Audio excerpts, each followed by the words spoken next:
My biggest problem for lipstick that doesn't last is I find that it comes off just sort of eating and drinking, especially around the straws. My biggest problem is when it rubs away at the centre of the lips, so you end up with a weird lip liner and then just naked centre of lips. Ooh. So I've got the MUA Luxe Velvet Lip Lacquer. The Velvet Lip Lacquer glides on effortlessly to leave a gorgeous matte finish that is smudge-proof and long-lasting.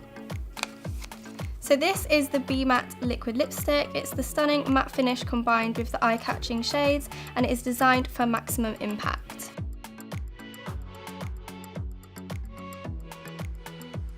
Okay, so that's gone on very brightly. It's not drying down straight away, so it might have a little bit of time before it does that.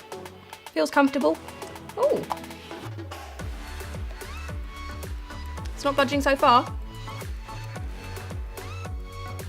There's a bit on the back of the straw. It's staying on so far. There's definitely no like sort of transfer in the middle of the lips, which you usually find, and it all still looks in place perfect.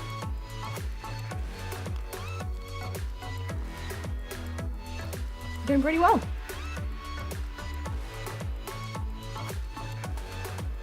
Looks perfect to me. Ooh, a prince. Right, well, I know what I've got to do. Let's try and see how this payoff works. Mwah!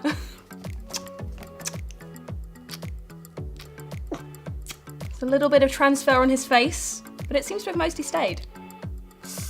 There is a bit of transfer on his forehead there. So I'm pretty impressed with this so far. It's lost a little bit at the centre, but it's pretty much stayed in place through drinking, eating, and kissing Prince Harry. So overall, I really like this lipstick. The colour is definitely a hit for me, and it hasn't transferred too much, and the actual appearance of the lipstick still looks perfect.